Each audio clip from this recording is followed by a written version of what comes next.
¿Me confirman si ya las pueden observar, por favor?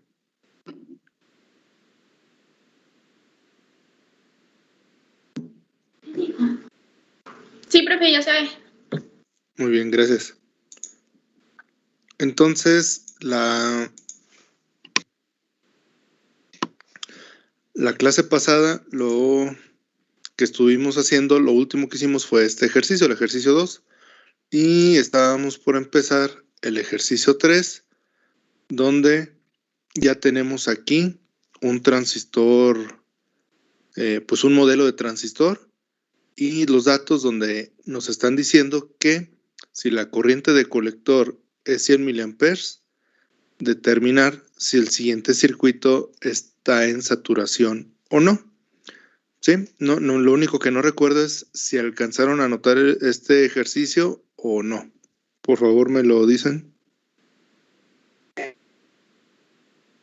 No, profe, aún no lo anotábamos. Entonces vayan anotando y ahorita les voy a pasar la ficha técnica ahí en el chat para que también la puedan tener ustedes, y ahorita que lo terminen de anotar nos vamos a revisar la ficha técnica de este transistor, que pues nos va a dar una idea de qué traen las fichas técnicas de cualquier transistor.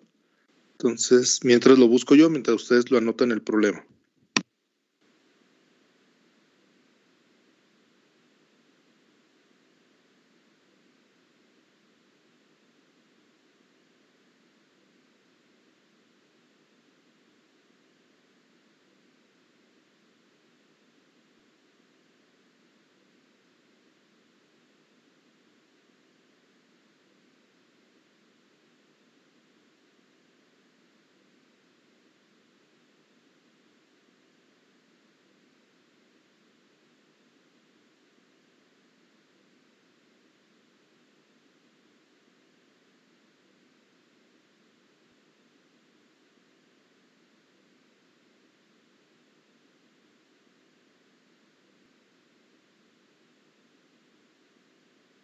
Perdón, le estoy moviendo, pensé que no le estaba compartiendo, estaba revisando lo que seguía, pero estamos en este, es este, perdón.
¿Ya terminaron de anotarlo?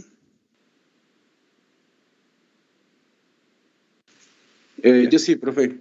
Ok, ahí en el chat les acabo de enviar el PDF de la ficha técnica del transistor, para que la tengan ustedes. Ahorita voy a dejar de compartir la diapositiva y les voy a compartir la ficha técnica.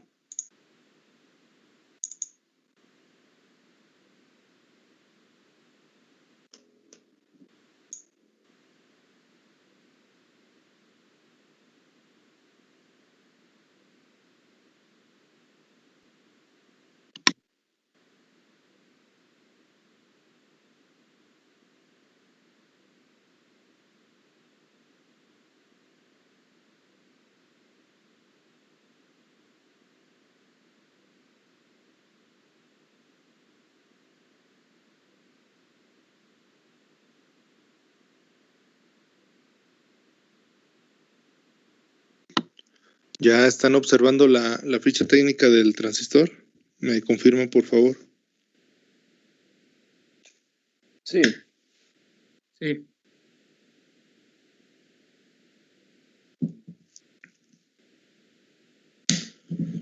Bien, entonces pues vamos a darle primero un repaso y luego ya nos regresamos al problema para ver qué es lo que vamos a obtener. Esta está viejita, pero es la que me encontré más completa respecto a las curvas. Porque hay muchas otras que pues, se ven un poquito mejor, que ya son, digamos, la edición es digital, no se ve que sea un escaneo, pero luego le quitan las gráficas y las curvas y es lo que realmente necesitamos. Entonces, este transistor, el 2N222A, nos lo podemos encontrar con dos tipos de encapsulado. El primero que está del lado derecho, que dice case TO18, o el encapsulado TO18, ese es metálico y tiene aquí una cejita.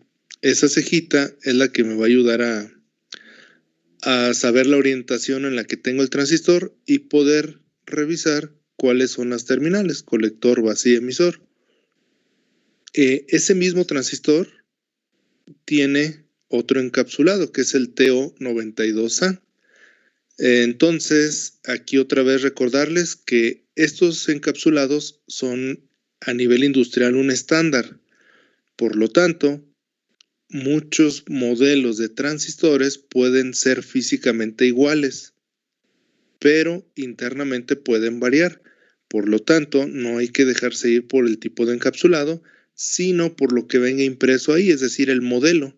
Y una vez que yo vea el modelo, tengo que ir a la ficha técnica del modelo independientemente del encapsulado en que me lo presenten. Entonces, muchos transistores van a tener este encapsulado, pero un modelo en específico va a tener sus propias características, no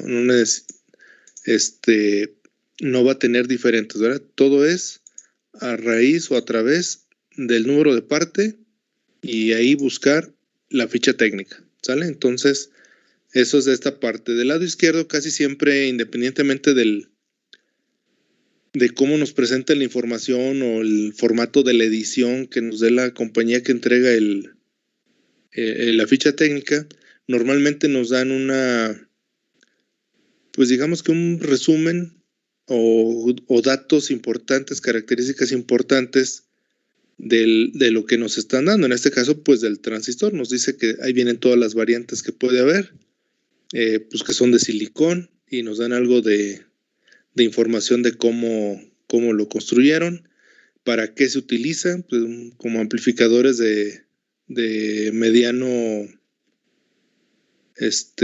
amplificadores o switches de mediana velocidad, ¿sí? Mediana velocidad, pues estamos hablando de que todos son muy rápidos. Ahorita vemos esa parte del switcheo. Y algunas aplicaciones, pues y nos dicen que pues tiene sus contrapartes, es decir, hay algunos modelos, como los que están aquí, que son exactamente de las mismas características, pero que son PNP, recordando que este es un NPN. Entonces, ahí prácticamente así nos indican la mayoría de los fabricantes de manera rápida en un rengloncito o en la mitad de una hoja qué es, qué hace y para qué nos puede servir. Pues después vienen, casi siempre nos lo muestran en tablas porque son muchos parámetros como para estarnos diciendo de uno por uno. Entonces nos lo muestran en tablas y aquí es donde puede haber diferente forma de expresarlo. Muchas veces nos dan una tabla con valores máximos, como en este caso, valores máximos absolutos. Hay veces que nos lo presentan como valores típicos, máximos y mínimos. Hay veces que nada más hay máximos y típicos, hay veces que nada más hay mínimos y típicos, dependiendo de las pruebas que le haga el fabricante.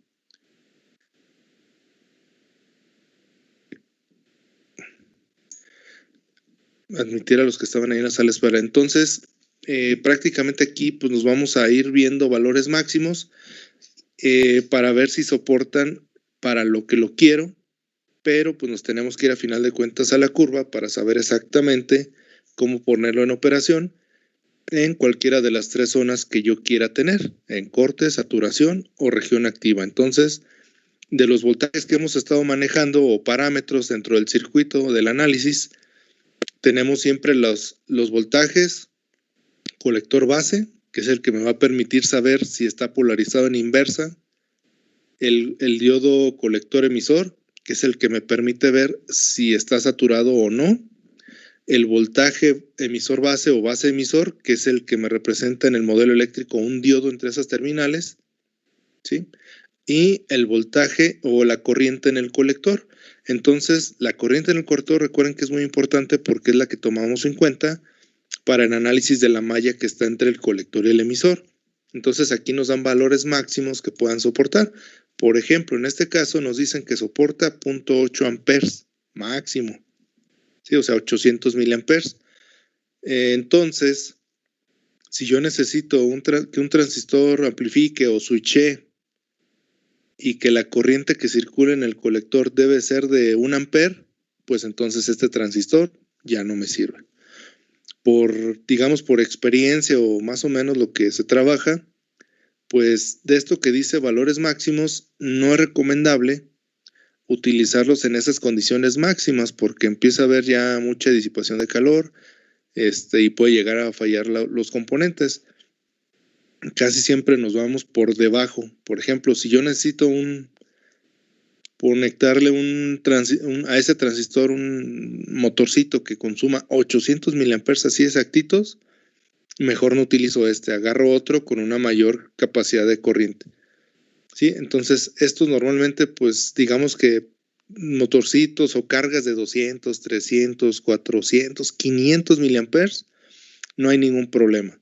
Dejamos ese lapso de máximo para no llegar a sus características máximas y que no se nos caliente, que no se nos pueda llegar a dañar en cierto momento. Entonces, para eso están estos datos. En el caso del voltaje de emisor base, recuerden que hay un diodo. Entonces, el diodo, como mínimo, más bien lo que necesita es el voltaje de polarización, que dependiendo del transistor puede estar más o menos rondando los 0.7 si es de silicio, como en este caso nos lo indicaba ahí la ficha técnica, que es un transistor de silicio. Entonces, ¿yo puedo llegar a sobrepasar la corriente en la base? Sí. ¿Y eso qué va a provocar? Pues mayor voltaje entre el emisor y la base. Si eso ocurre, pues va a llegar el momento en que pase a la región de ruptura de ese diodo.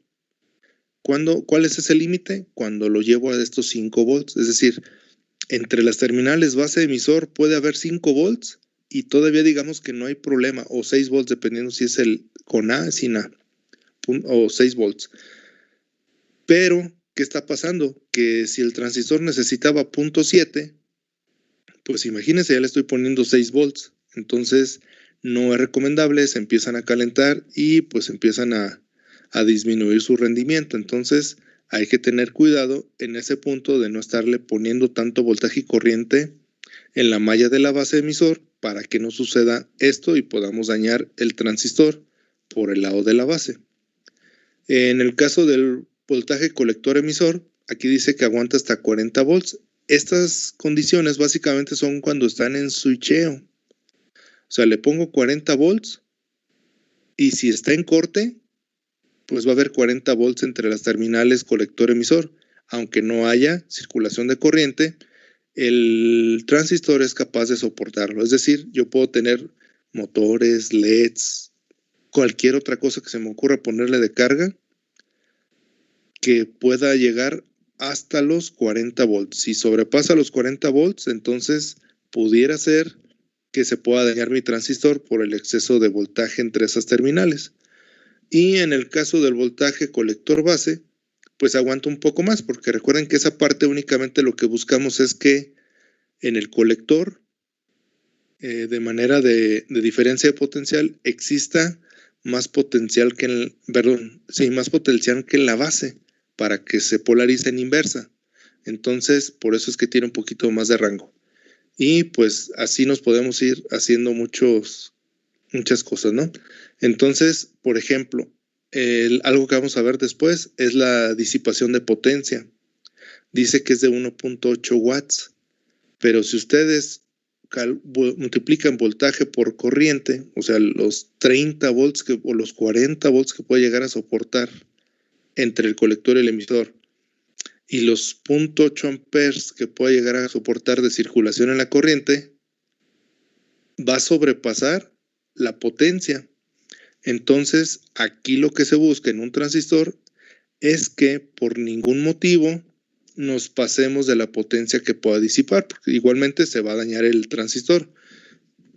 ¿Qué quiere decir esto? Pues que no se recomienda tener el máximo cualquiera de los dos parámetros, ya sea voltaje colector emisor, ni la corriente de colector, porque si los dos los llevamos al máximo, vamos a soportar la potencia que puede disipar, y pues eso va a provocar que se pueda dañar mi transistor, ¿sí? Y eso es digamos, tomando en cuenta la temperatura en la unión, pero si tomamos la temperatura afuera, pues únicamente nos vamos a 500 miliwatts. Entonces hay que tener cuidado en nunca pasarnos de la potencia total que pueda disipar, ¿sí? Y se fijan, estas dos columnas corresponden al encapsulado metálico que yo les decía, y este es el encapsulado de esos negros, que es un material epóxico. Entonces, el metal le ayuda a disipar un poquito más el calor, por lo tanto, su potencia que disipa, aunque los transistores son de la misma característica, por eso es que soporta más que el del encapsulado de plástico, ¿sí? Entonces siempre hay que estar viendo la corriente máxima que soporta, la potencia que disipa y los voltajes que pueda soportar para no dañarlo. Y los de ruptura, o sea, ya cuando nos pasamos de estos, ¿qué pasa? Pues podemos dañarlo, ¿verdad? Entonces, por ejemplo, entre el colector y la base, lo tenemos para el encapsulado metálico 60 y para el otro 75, ¿sí? Y casi siempre los fabricantes nos marcan una columna de cómo le hicieron o bajo qué condiciones sacaron estos parámetros, que son las condiciones de testeo o el test conditions, donde me dice que no hay corriente en el emisor, la corriente en el colector es mínima, es decir, está en corte, por lo tanto todo el voltaje está en las terminales y eso es lo máximo que puede soportar. El colector emisor tiene, ya vimos, entre 30 y 40, con 10 miliamperes en el colector, con una corriente de base igual a 0. O sea, si ya hay circulación de corriente, pues ya, digamos que ya pasó mejor vida ese transistor, ¿sí? Entonces, eso es lo que nos van a estar dando de parámetros. Igual, cuál es la corriente de corte en el colector. Si se fijan, si le llegáramos a meter 60 volts entre colector y emisor, únicamente van a circular 10 nanoamperes. Recuerden que el material a temperatura ambiente sigue moviéndose y eso provoca una pequeña corriente que nosotros le llamamos corriente de fuga. Bueno, estando en corte, de manera física, o sea, de manera molecular, sí hay una circulación de corriente, sí hay un movimiento de huecos o de electrones, según sea el caso, dependiendo del tipo de transistor. Pero miren, es tan pequeña, esos 10 nanoamperes difícilmente los vamos a poder medir. Y entonces, pues lo vamos a tomar como que ya está en la región de corte, ¿sí? Igual, lo mismo sucede en el emisor, son los mismos. Y en la corriente en la base, hablábamos que para esa condición de corte o de cut-off, la corriente de base es igual a 0. Pero otra vez, sabemos que tan solo por estar a temperatura ambiente, la base, esa temperatura hace o provoca que hay una pequeña circulación de corriente ahí en la región de empobrecimiento del diodo que hay entre la base y el emisor. pero igual pues es muy pequeña, 20 nanoamperes, es tan pequeña que no activa para nada la circulación de la corriente en la base y por lo tanto pues no hay una amplificación de la corriente que hay en el colector, por eso son así de pequeñas. Entonces pues digamos que no hay nada de qué preocuparse, esto sucede pues básicamente a temperatura ambiente, en el estado sin que lo estemos conectados. Y ahora sí, ya viene lo bueno, ¿cómo sé? Estas son las condiciones de corte. Ahora, ¿cuáles son los parámetros de las condiciones de saturación? Son las que están ahí. Déjenme ver quién entró a la sala. Entonces, en el colector emisor, se fijan, es el parámetro que tomábamos para saber si mi transistor estaba o no en saturación. Entonces, me dice que el mínimo no lo tengo y me dan un máximo que es de 0.4. ¿Sí? ¿Cómo obtuvieron ese valor? Con una corriente de colector de 150 miliamperes y una corriente de base de 15 miliamperes. Si aumentan la corriente de colector, aumenta la corriente de base y también aumenta el voltaje colector emisor de saturación. Si se fijan, pues es muy variable. O sea, cada que le cambio yo las condiciones de corriente de colector, pues va a provocar que cambien las condiciones de corriente de base y por lo tanto el voltaje no es fijo. ¿Sí? Entonces, esto más adelante nos lo van a presentar como una curva donde a determinada corriente, pues yo voy a ir a ver qué tanto le corresponde o qué tanto es el voltaje de saturación. ¿Sí? Y pues aquí están los parámetros del otro encapsulado que son muy, muy similares. ¿Sale? También tenemos el base emisor, que era donde decíamos que si no nos dice nada, lo tomábamos que era de silicio y que valía ¿cuánto?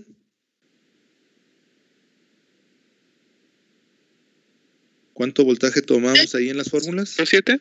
0.7. Y si nos fijamos aquí, los máximos son de 1.3 o hasta 2.6, dependiendo de la corriente que pase. Como mínimo, se esperan 0.6, como máximo 1.2 o 2 volts, dependiendo de la corriente. Es decir, este también va a depender de cuánta corriente esté circulando en el colector. Por lo tanto, no podemos nosotros a cada problema donde utilicemos este transistor, pues agarrar un valor de aquí. Lo tenemos que ir a buscar a otra gráfica, ¿de acuerdo? Entonces, por eso es importante que en las fichas técnicas que busquen de transistores, pues vengan las curvas o las gráficas de estos parámetros, porque si no, no vamos a saber exactamente dónde va a estar operando mi transistor o lo más cercano que se pueda de acuerdo a los cálculos. Entonces, ese es el voltaje base emisor de saturación, que pues básicamente es el voltaje que va a estar presente en el diodo cuando me permita que circule la corriente máxima entre la base y el emisor y que a su vez eso va a permitir que circule la corriente máxima entre colector y emisor. Luego viene la ganancia en corriente directa, nosotros le llamamos ¿cómo? Beta. Beta, y se fijan aquí en las fichas técnicas ya no viene como beta, ya viene como HFE, que era lo que yo les decía, es una HFE asterisco, le ponen ahí el asterisco, déjenme voy, ¿sí? Y nos dan las condiciones de cómo fue probado para encontrar esos parámetros. Utilizaron un pulso con un ciclo de trabajo del 1%, o sea, básicamente un impulso para saber cómo responde el transistor. Y aquí nos están diciendo que esa HFE ahorita es una ganancia indirecta porque después va a haber otros parámetros, el HIE, HRE y el HFE. Este ya no es ganancia ahora en voltaje de corriente directa, sino es en pequeñas señales de corriente. O sea, puede ser una frecuencia, puede ser una senoidal, pueden ser muchas otras cosas. Entonces, si nosotros queremos hacerlo como lo estamos viendo hasta ahorita, tiene que ser la que dice en directa, ¿sí? Y entonces, aquí es donde se ven las curvas, miren, cada corriente de colector diferente, pues tiene un voltaje de colector al cual fue probado, y pues cada corriente provoca una ganancia diferente. Entonces, este parámetro tampoco lo puedo sacar de aquí, a menos de que la corriente que yo vaya a usar corresponda a alguna de las que me muestran con las que hicieron la prueba. Si no, pues me tengo que ir a las curvas a verificar exactamente cuánto es. Entonces, Por eso les decía o reafirmo lo que les había comentado de los multímetros que traen para probar los transistores, es simplemente eso, probarlos. Si nos da una ganancia, quiere decir que mi transistor está funcionando. Si no me da ganancia, quiere decir que ya no funciona. Pero la ganancia que me dé no la puedo tomar como base de referencia para hacer el cálculo o el diseño de un sistema de switcheo o de amplificación que necesita determinadas condiciones, las cuales no están replicadas en el multímetro en el cual obtuvimos la HFE. Entonces, nada más son para ver si funcionan o no funcionan, no para obtener parámetros, esos multímetros. ¿Sale? Y aquí también nos dicen la ganancia en corriente para frecuencias. En cierto momento, son curvas, no son líneas rectas, entonces tienen un efecto capacitivo, al igual que en el diodo, y aquí nos dicen como cuánto puede llegar a dar ese efecto capacitivo, a qué frecuencia y bajo qué voltaje, y lo mismo entre el emisor y la base, y pues de aquí nada más. Son demasiados parámetros. Los que nos van a estar importando pues, son las ganancias, los de saturación y los de corte, para saber en qué condiciones está trabajando el transistor. De igual manera, miren aquí las impedancias que se pueden llegar a tener. Aquí está lo de la corriente que les decía, algunos otros parámetros. Y ya no sé si recuerden que ahí arriba decía que se utilizaba como switcheo de mediana frecuencia. Eso de mediana frecuencia se refiere a qué tanto tarda en pasar de corte a saturación y qué tanto tarda pasar de saturación a corte, ¿sí? Entonces, bueno, déjenme ver quién está ahí en la sala. Hago alusión al transistorio de un circuito RC, por ejemplo. ¿Cuánto tarda en cargarse y cuánto tarda en descargarse? Pues tarda en cargarse 5 tau y tarda en descargarse 5 tau. En este caso, aunque tiene un efecto capacitivo, no lo podemos tomar así. Generalmente, este tipo de componentes de semiconductores tiene un tiempo de subida diferente al tiempo de bajada. Por ejemplo, aquí está el rise time, que es el tiempo de subida, es decir, cuánto tarda en pasar desde corte a que se va a saturación, con las condiciones adecuadas, obviamente. Dice que tarda 25 nanosegundos. Si nosotros sacamos ya ahí la inversa del periodo, pues nos podemos dar una idea de cuál es la frecuencia a la cual puede switchar. Ahorita lo hacemos si quieren. Entonces, de pasar de corte a saturación, que es el rise time, tarda 25 nanosegundos, pero el fall time es el que me indica cuánto tarda en pasar de cuando está saturado a cuando se va al corte. Y se fijan, tarda más, aquí son 60 nanosegundos. ¿Por qué tarda más? Porque ya hay energía y hay carga en el transistor, y aunque yo le quite esa energía, pues va a tardar un momento más en descargarse, es decir, tarda más en descargarse que en cargarse.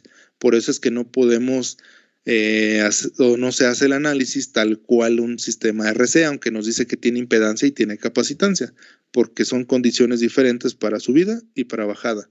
Es decir, este transistor en total, para hacer un ciclo de subida y bajada, es decir, de corte a saturación y de saturación a corte, o sea, un ciclo de switcheo, pues necesita esos dos tiempos, que son 25 más 60, que serían pues 85 nanosegundos.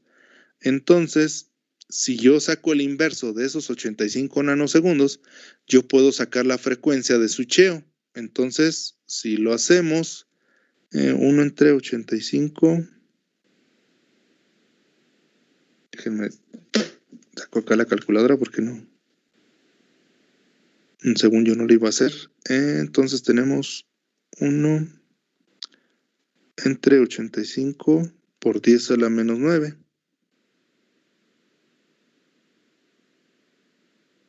Que serían 11.76 megahertz. A eso es a lo que se refieren ellos con frecuencia media. Altas frecuencias, pues ya estamos hablando de cientos de megahertz sin llegar a los gigahertz. Ya muy altas frecuencias, pues ya estamos hablando de algunos gigahertz. Si se fijan, entonces, pues para las aplicaciones que nosotros hacemos, de hacer unos PWMs, hacer que actives o desactives una carga, un motor, una lámpara, un relevador, pues esto es demasiado rápido para eso, ¿verdad? Entonces, de todos modos, siempre hay que verificar que el tiempo que tarda en subir y bajar, que es el tiempo de switcheo, pues sea mayor, bueno, más bien que sea menor a lo que yo necesito. Por ejemplo, si quiero estar apagando y prendiendo un foquito a 1 segundo, pues esto está más que sobrado, ¿verdad? Puede estar prendiendo y apagando el foco a 10 megahertz y no va a pasar nada. Sí va a poder subir y bajar sin ningún problema. Entonces también son parámetros que no siempre los vamos a necesitar por las velocidades que manejamos, pero pues es recomendable cuando ya vayan a hacer problemas o proyectos que requieran ya una velocidad mayor que unos cuantos megahertz. Que igual, pienso que en mecatrónica no es común meterse ese tipo de problemas. Y acá pues, nos siguen dando la explicación del switcheo, cómo le hacen para determinar lo que sube y lo que baja. Ya nos vamos a meter en tanto rollo. Y empiezan aquí las gráficas. Hay muchas. Nosotros ahorita nos vamos a ir a las que vamos a ir necesitando. Por ejemplo, aquí tenemos la de la potencia total disipada. Entonces, aquí dice que si no le ponemos disipador, nada más nos aguanta medio watt. Si se fijan, es el parámetro que estaba acá en las tablas. Perdón, sí, en las tablas. Power. Ya se me perdió. Aquí está. Sin disipación, medio watt. Con disipación, 1.8 watts. Y eso me lo da en las tablas. Perdón, en las gráficas. Aquí está. Pero, pues, todo va a depender de qué temperatura lo tenga trabajando. A mayor temperatura, pues, menor potencia puede disipar. ¿Sale? Y nos dan para el encapsulado metálico y para el encapsulado plástico. Entonces, si se fijan, sí llega un poquito hasta los 1.8 que decía, y no llega ni al 1.5, porque obviamente el metal tiene una mayor capacidad de disipar el calor, de hacer transferencia de calor entre el ambiente y el metal, que entre el ambiente y el plástico. Entonces, a eso se refiere y podemos nosotros ver aquí más o menos la potencia que voy a obtener dependiendo de las condiciones que estemos trabajando. Digamos que aquí en México, pues, es muy raro que nos pasemos acá hasta los 50, de tal manera que nos afecte. Al contrario, aquí casi siempre estamos trabajando en esta primera parte, ¿verdad? De no pasamos de los 25 grados, entonces, pues, prácticamente no hay problema. Pero si lo están diseñando aquí, pero va a trabajar en el desierto, pues entonces sí lo deben de tomar en cuenta, ¿verdad? O si lo están diseñando aquí, pero va a trabajar en Alaska, pues entonces también hay que tomarlo en cuenta. Todo depende de qué es lo que vayan a hacer. Ya a nivel, por ejemplo, sobre todo a nivel de la milicia, o sea, de los ejércitos, pues todos los diseños también toman en cuenta estas temperaturas porque trabajan bajo condiciones extremas. Y eso pues es la potencia disipada respecto a la temperatura. Y aquí vienen las curvas que están un poquito pues ya más interesantes. Aquí me dicen HFE contra corriente directa. Me dicen cuál fue el voltaje con el que hicieron la prueba. Y si se fijan ahora sí, yo ya puedo aquí en la parte del del eje horizontal, observar cuánta corriente necesito para lo que me están pidiendo, ir a la curva y poder ver cuál es la ganancia que voy a tener, es decir, cuánta HFE en corriente directa, o sea, cuánta beta tengo o necesito tener, más bien voy a tener de acuerdo a la corriente de colector que necesite. Si se fijan, hay un momento en el que asciende y va a haber un momento en el que desciende. ¿Por qué desciende? Porque a grandes corrientes la potencia que disipa requiere menos voltaje y para requerir menos voltaje pues necesita amplificar menos para no pasarse de esa potencia disipada. Por eso es que llega un momento en que la beta puede ir subiendo y luego puede mantenerse y después ir disminuyendo. Todo depende de la corriente de colector. Entonces siempre es muy importante tomar en cuenta la corriente de colector. Y del lado derecho dice, está la corriente de colector contra el voltaje colector emisor de saturación contra el voltaje base emisor de saturación. ¿Qué quiere decir? Que nosotros debemos otra vez identificar cuál es la corriente de colector que va a circular en el transistor y determinar cuál es el voltaje que hay de saturación y cuál es el voltaje que hay tanto en el colector emisor como en la base emisor. Normalmente lo más común es que nos den el colector emisor de saturación. No todas las fichas técnicas de los transistores nos dan el base emisor de saturación. Si no nos lo dan, no hay problema. Seguimos tomando el de 0.7 volts.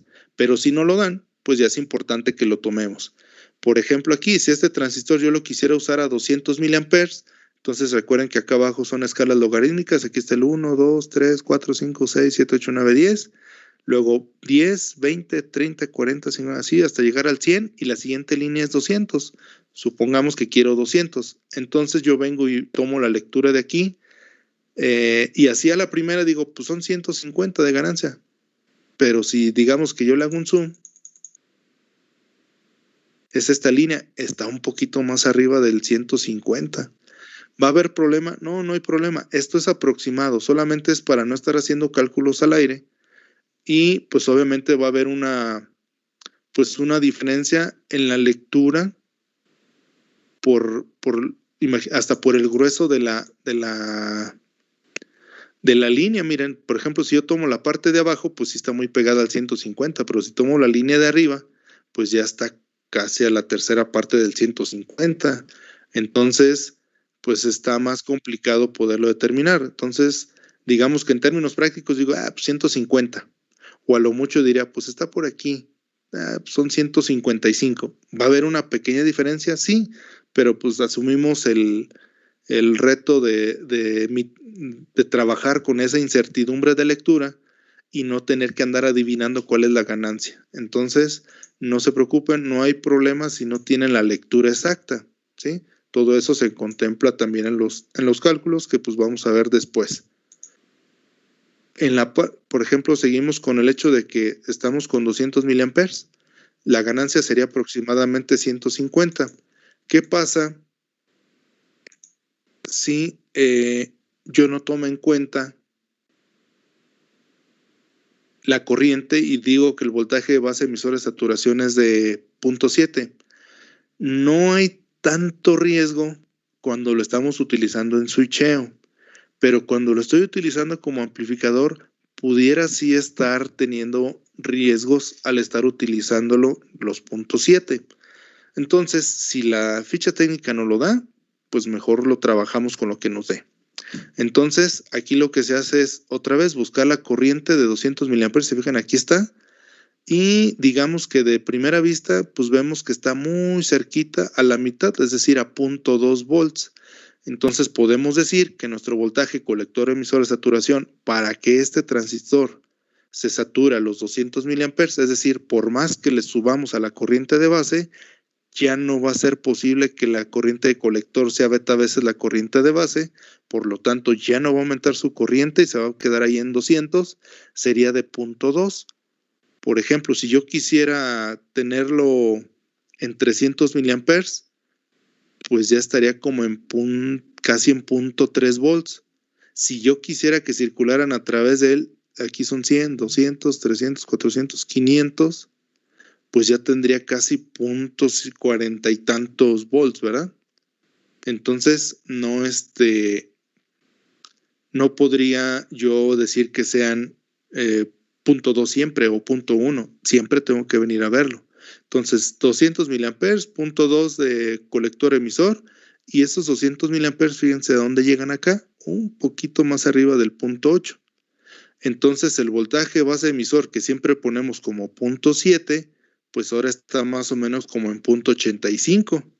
Entonces, quieran que no, sí nos va a ir afectando un poco la corriente de colector y cómo lo tomemos.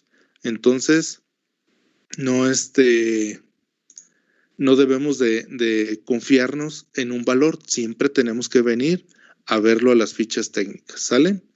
Entonces, déjenme ver qué más. Aquí está lo del switcheo, pero ya en gráficas, es decir, también de acuerdo a la corriente, pues vamos a tener un tiempo de switcheo mayor o menor. Se fijan, aquí está el time rise más el time fall más un retardo que tiene, es decir, por efecto de la capacitancia.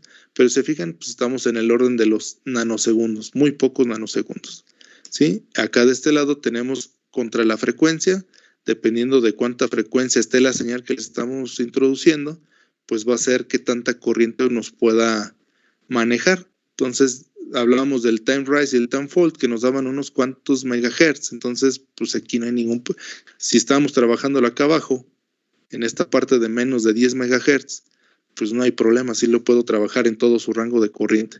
Pero si empiezo a aumentar la frecuencia que pasa a través de él, pues ya tengo que venir a las tablas y verificarlo, ¿sí? ¿Alguna duda o pregunta hasta ahí? Yo sé que es mucha información y de repente es medio tedioso, pero no hay otra manera de obtener estos datos más que viniendo aquí a la ficha técnica. Y pues ya con los problemas, pues los vamos a ir trabajando un poco más. ¿Alguna duda o pregunta?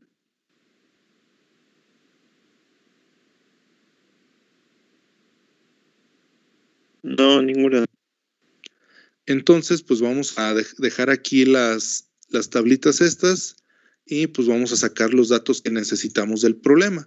Nos dice determinar si el transistor del siguiente circuito se encuentra en saturación. Supongamos que la corriente de colector que se necesita es de 100 miliamperes. Entonces, déjenme, también yo anoto el problema. Ustedes, según recuerdo, ya lo notaron. Nada más déjenme lo anoto yo para tenerlo igual que ustedes. Y ahorita me cambio a la ficha técnica para sacar los datos que debemos tener. Entonces, RB son 10 kilos. La fuente de la base es de 3 volts.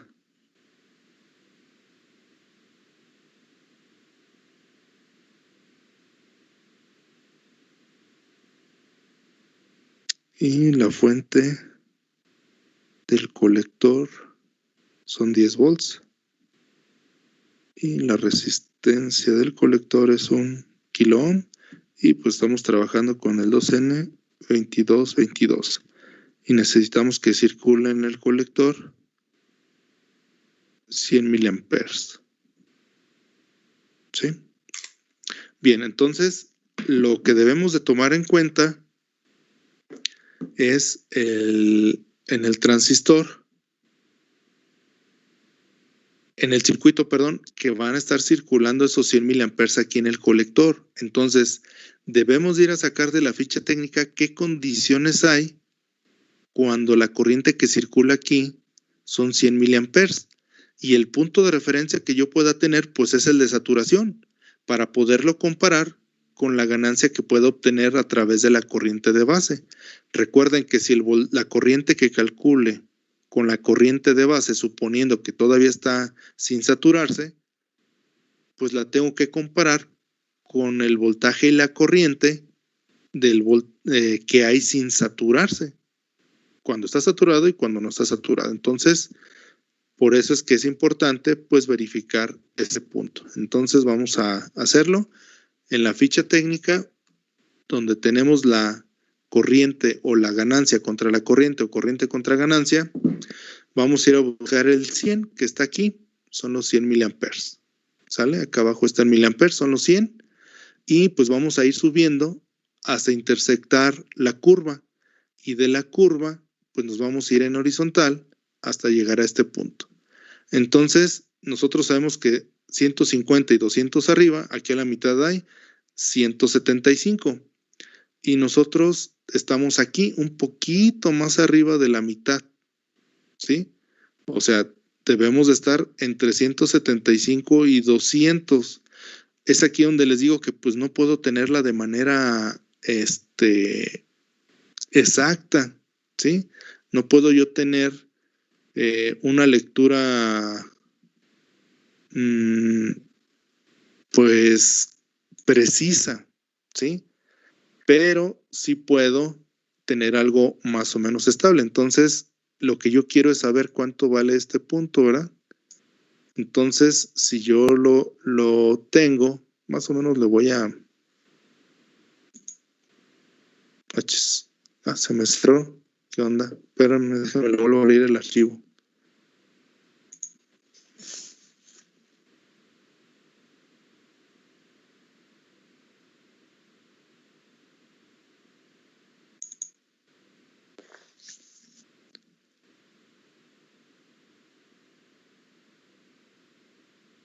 Aquí están.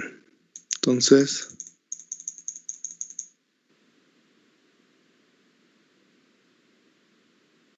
aquí están los 100. Lo tengo aquí. Entonces, más o menos sería en este punto.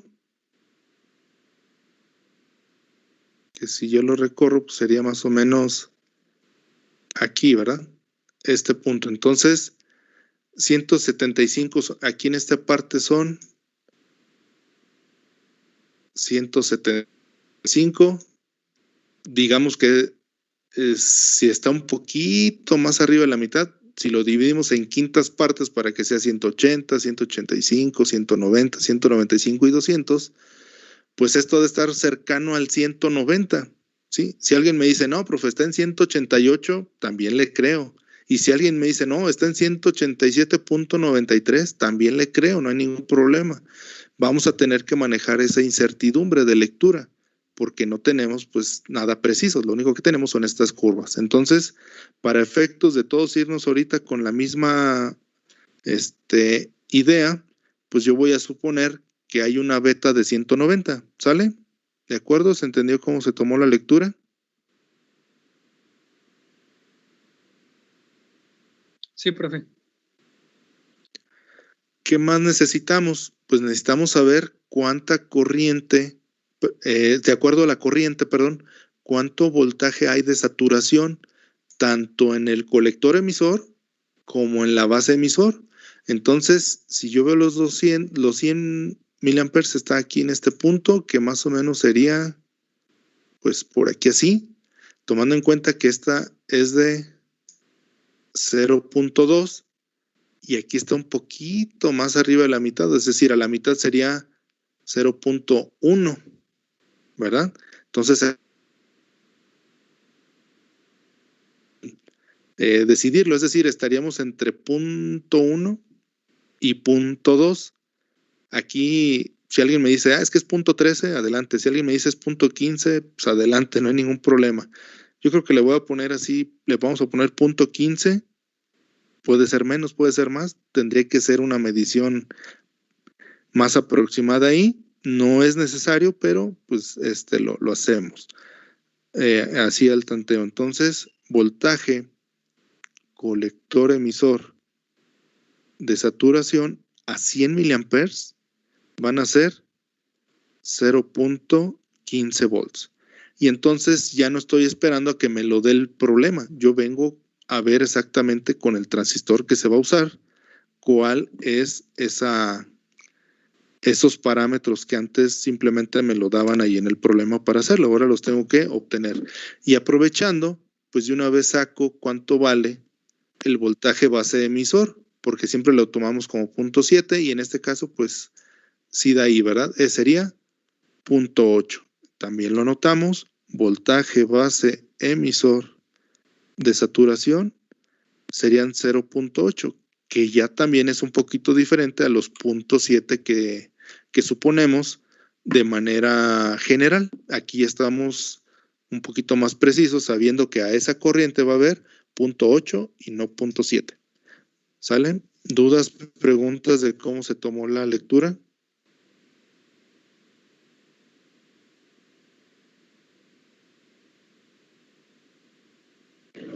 No, profe, creo que no. Bien, entonces pues nos regresamos a realizar el problema para ver si está o no en saturación. Entonces, dejo de compartir el escritorio y cambio la cámara para que se observen las hojas para hacer el desarrollo. Me dicen si ya pueden ver la cámara. Bueno, lo que hay en la cámara. Sí, sí, ya se ve. Ok, entonces ahorita me suena que me digan que ya están listos para hacerlo, para irlo desarrollando. y hacerlo.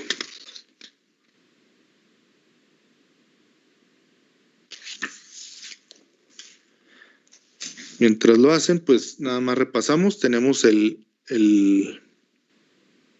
circuito. Tenemos la corriente de colector que nos dice que debe de haber 100 miliamperes. Por lo tanto, esta corriente es la que es de saturación. Y cuando eso ocurre, el voltaje colector emisor son 0.15.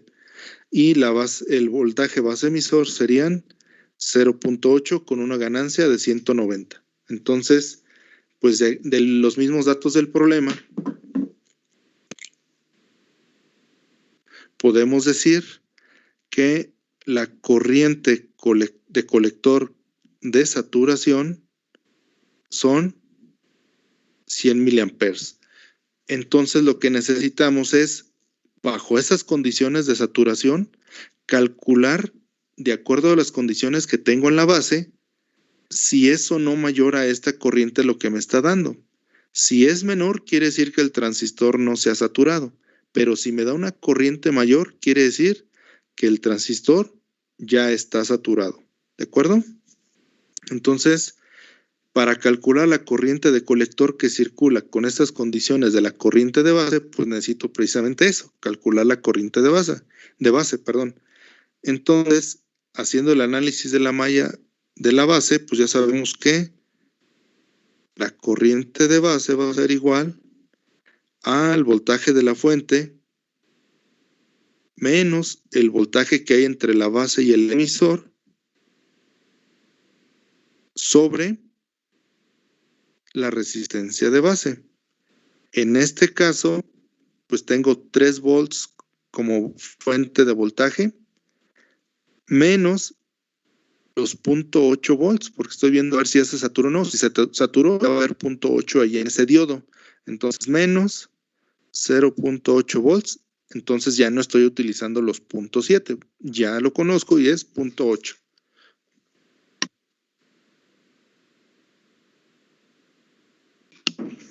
Entonces, todo eso lo vamos a dividir entre la resistencia de base, que son los 10 kiloohms. ¿Cuánto da?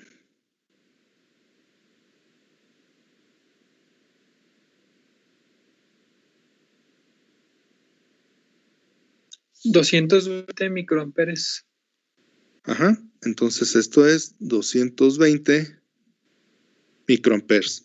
Y entonces con esta corriente y con la ganancia que debería de tener si está en saturación, voy a calcular la corriente de colector. Entonces, la corriente de colector ya sabemos que es el voltaje. No, perdón, ya estoy.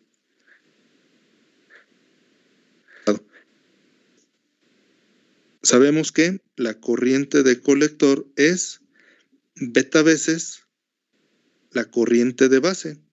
Por lo tanto, esto será igual a 190 por los 220 microamperes que están circulando en la base del transistor. ¿Cuánto da?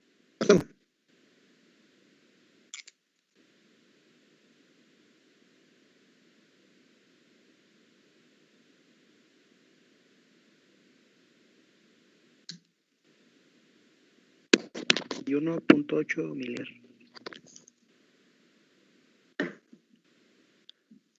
¿Cuánto? Que no alcancé a escuchar, perdón. 41.8 miliamperes.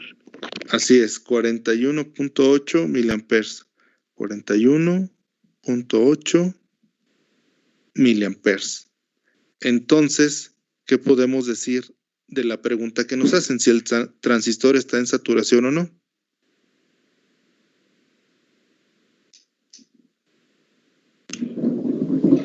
¿Que aún no está en saturación? Aún no está en saturación. Todavía estarían bajo estas condiciones estarían circulando 41.8 miliamperes y con esos parámetros de saturación puede llegar a circular hasta 100. Entonces, como la corriente de colector de saturación es mayor a la corriente de colector,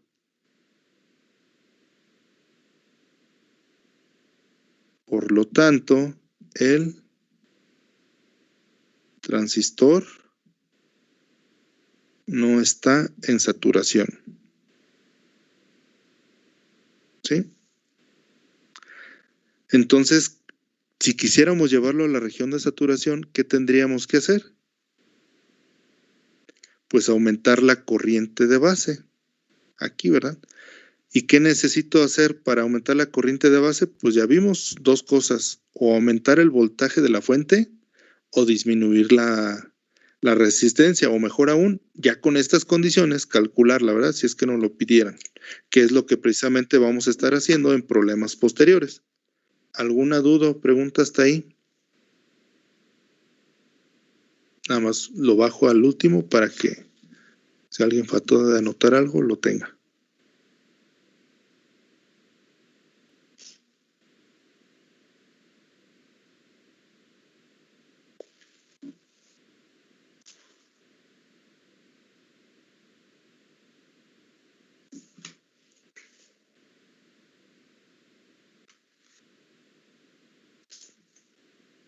¿Alguna duda o pregunta?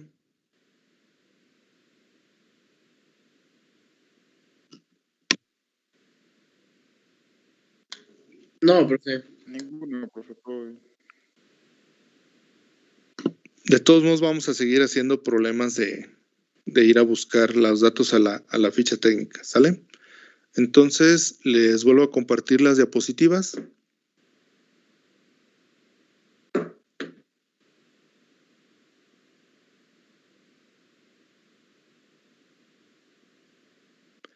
Ahí está. ¿Me confirman, por favor, que ya la estén viendo? Sí, ya se ve. Sí, profe. Muy bien, gracias.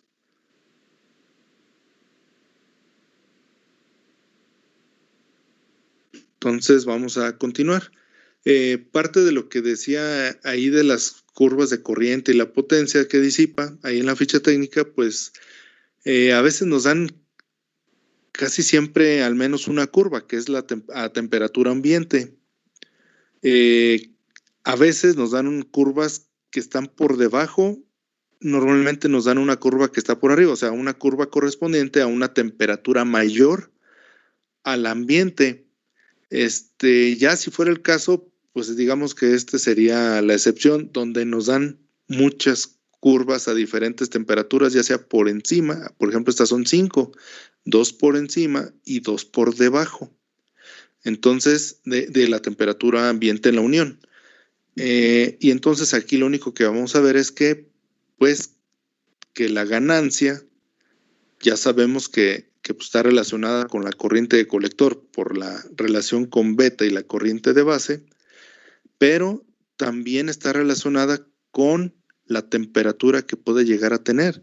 Entonces, si la temperatura es extrema hacia abajo, fíjense que también pudiera llegar a tener una disminución de la ganancia, ¿sí?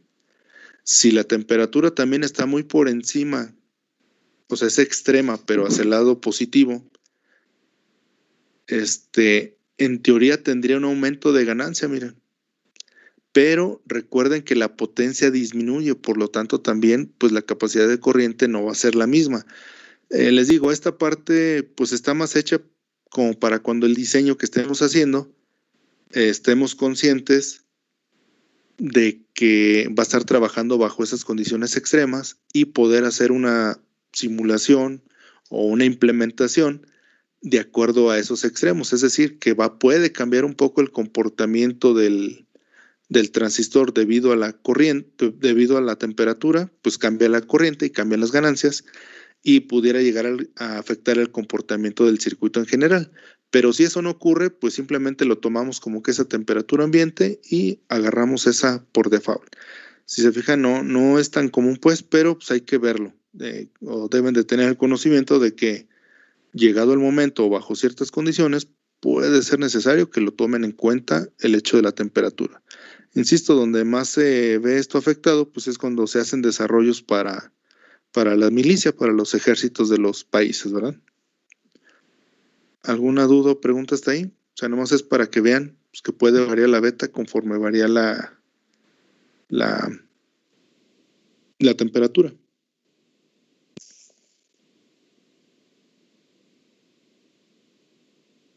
¿Alguna duda o pregunta? Me espero a que tomen captura o la nota. No creo que se pongan a dibujarla, ¿verdad?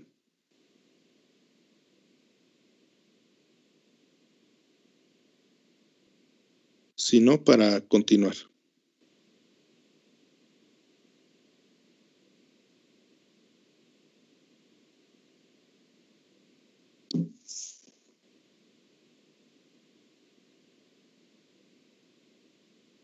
Listo, profe, continúe. Sí, si hay alguien más que necesite tiempo, si no, continuamos. Me avisan. Entonces, esto ya lo vimos un poquito en la ficha técnica, de todos para que lo tengan, todo lo que me aventé de rollo mareador cuando estábamos viendo la ficha técnica, pues para que lo tengan ahí en sus notas. Entonces, transistores de unión bipolar, pues ahora vamos a ver los valores nominales máximos de un transistor, que pues tiene que ver con lo que vimos en la ficha técnica.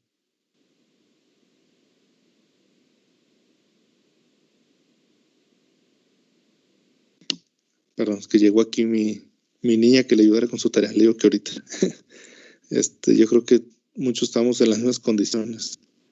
Entonces, tiene que ver con esa parte de la potencia que disipa, donde yo les mencionaba que pues si nosotros lo llevamos al corriente máxima con el voltaje máximo que soporta, los números no dan. Estaríamos muy por encima de la potencia que disipa.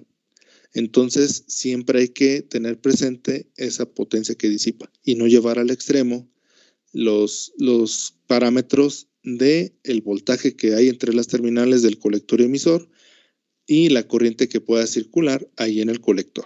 Pero se los dejo aquí escrito para que lo tengan en sus notas. Ya habíamos visto pues, que vienen en las hojas de datos. Esos no me los invento. Esos los tenemos, o bueno, muchas veces no me los da el problema, ni me los tengo que inventar, los tengo que ir a sacar de la ficha técnica. Entonces, típicamente, ya saben, nos pueden dar unas tablas con valores máximos o mínimos o típicos de los parámetros más importantes, el voltaje en colector base, colector emisor, el emisor base, la corriente de colector y pues la potencia disipada, que es básicamente lo que estaba en la primera hojita de la ficha técnica que vimos, y sin importar el formato en que no lo den, pues siempre va a estar presente en la mayoría de las veces en forma de tabla y con sus respectivas curvas o gráficas, ¿sale? ¿Alguna duda, pregunta hasta ahí?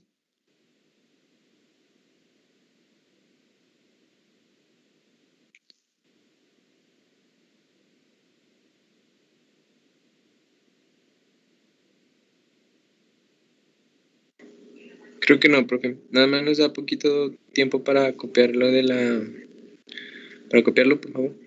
Sí, pues nada más me dicen cuando ya lo tengan listo.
Ya está, profe. No sé, mis compañeros. Ok, me espero si alguien más me dice que le falta tiempo, si no ya para seguir.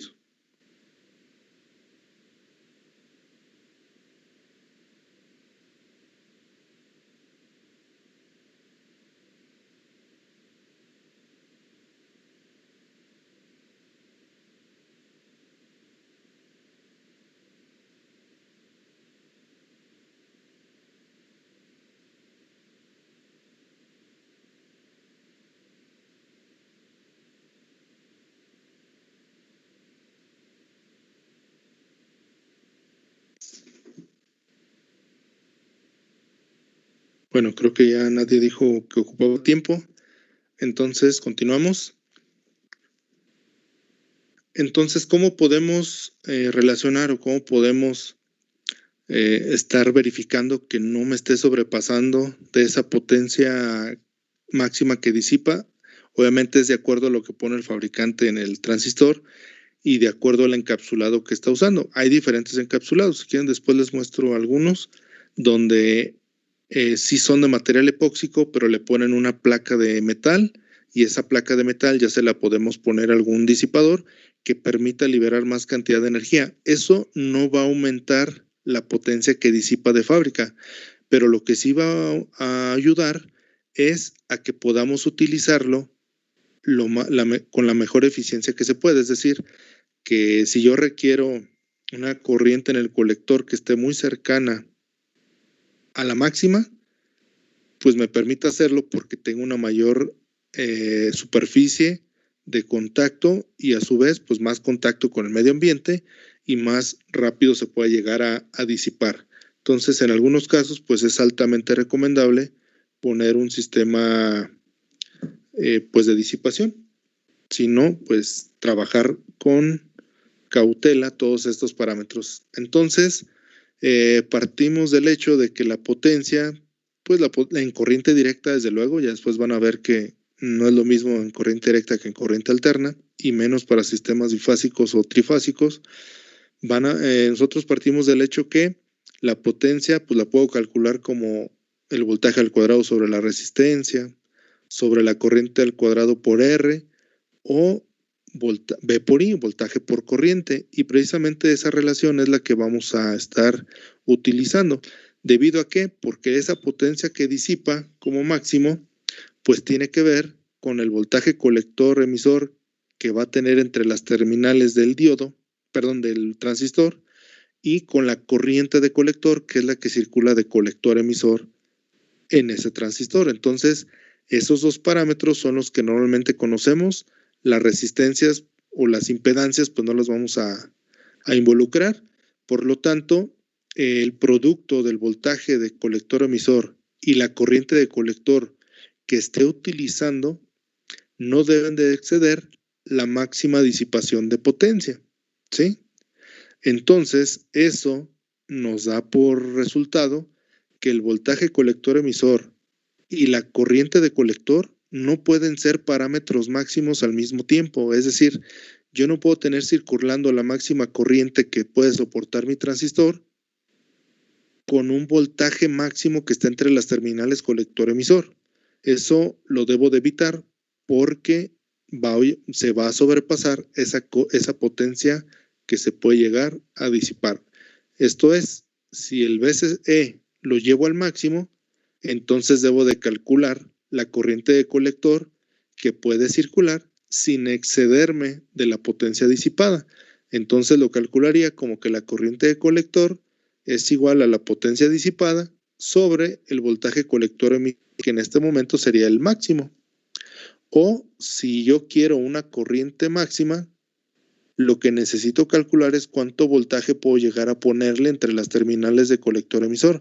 Esto suponiendo que estoy en saturación y que le metí galleta de más y que en lugar de estar el voltaje colector emisor de saturación en el transistor, ya empieza a aumentar ese voltaje debido al alto voltaje que le estoy metiendo a través de la fuente. Entonces, si eso ocurriera, yo tengo que saber cuál es lo máximo que le puedo poner al VCE, calculando la potencia de disipación entre la corriente de colector que quiero que circule en el transistor, que puede llegar a ser la máxima. Entonces, todo se deriva de la formulita de potencia es igual a V por I y tomar parámetros máximos como referencia, ¿sale? Entonces, eso es la manera en que vamos a trabajar. Conocer voltajes colector emisor,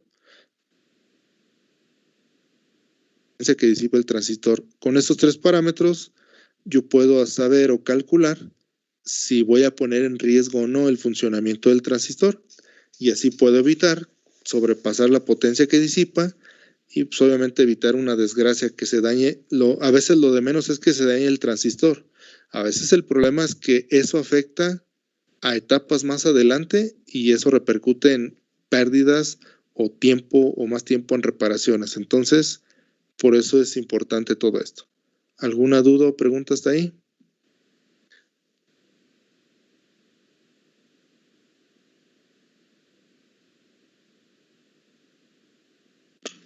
No, profe. Continuamos. Entonces, si nosotros graficáramos, hay veces que sí nos los dan estas gráficas, pero si no, pues los podemos sacar por medio de ahí de las tablas, ¿no?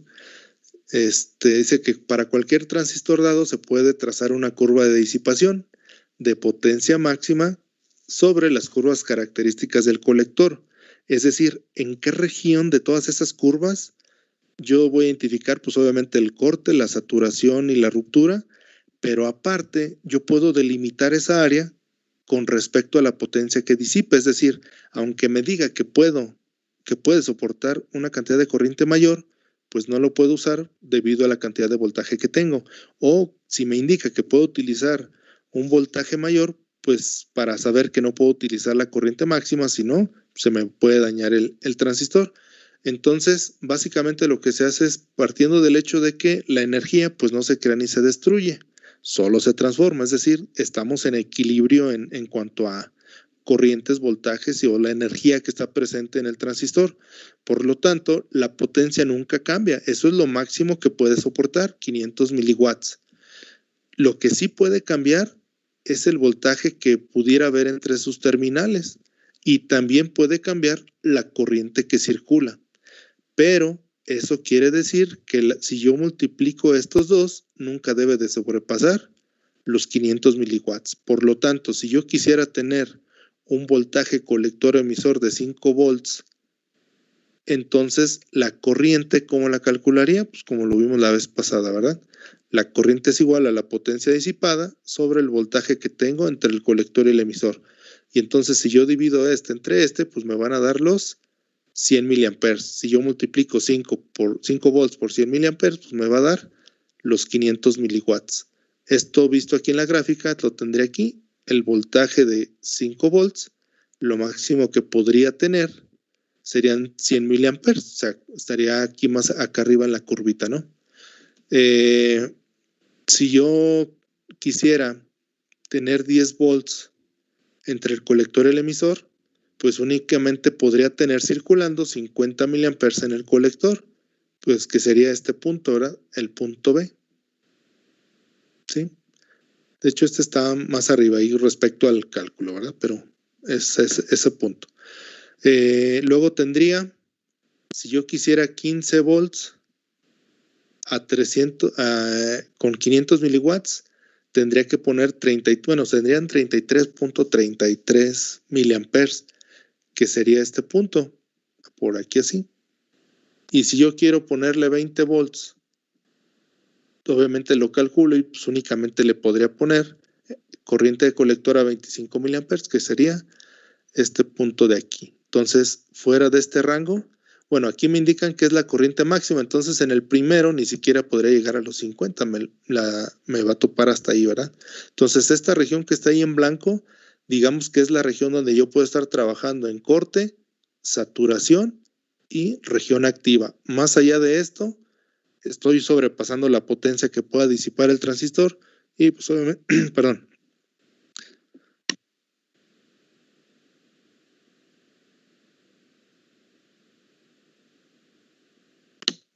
y pues se correría el riesgo de que se empiece a calentar y pues, se puede llegar a dañar el transistor.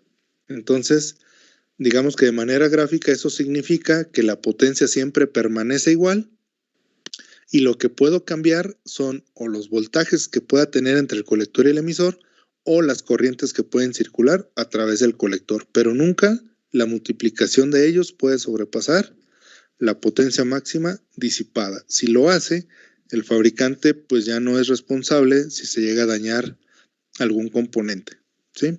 ¿Alguna duda o pregunta hasta ahí?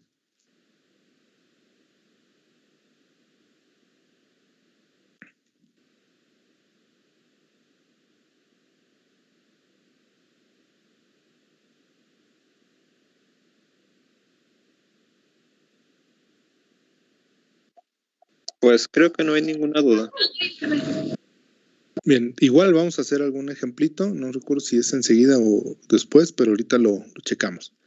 Entonces, no, sí viene ya un ejercicio. Dice, el transistor del siguiente circuito, ahorita no nos dan un modelo en específico, pero nos dan todos los parámetros. Dice, tiene como valores máximos la potencia de disipación máxima, 800 miliwatts. Tiene un voltaje colector emisor máximo de 15 volts y una corriente de colector máxima de 100 miliamperes.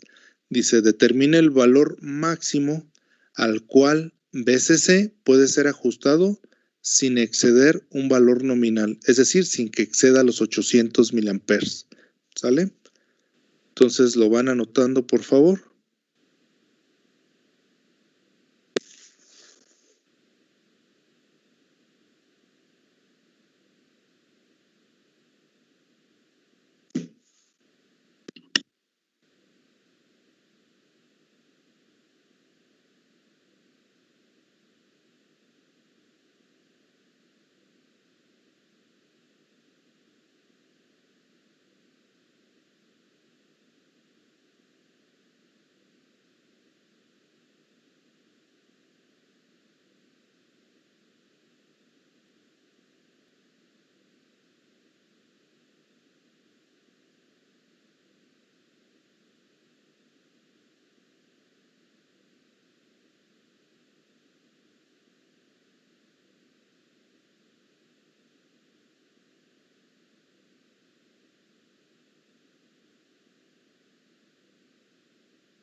¿Ya está?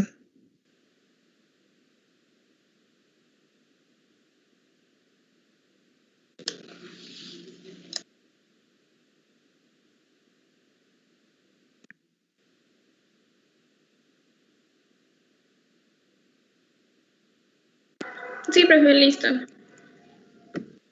Muy bien, entonces, ya casi es hora, para no quedarnos a la mitad del problema, entonces con esto continuamos el viernes. Ahorita como, pues no sé, casi nadie participa, tienen 20 segundos para poner su asistencia en el chat. Corren en 3, 2, 1. Y ahora voy a descargar el chat y ahí voy a sacar la lista.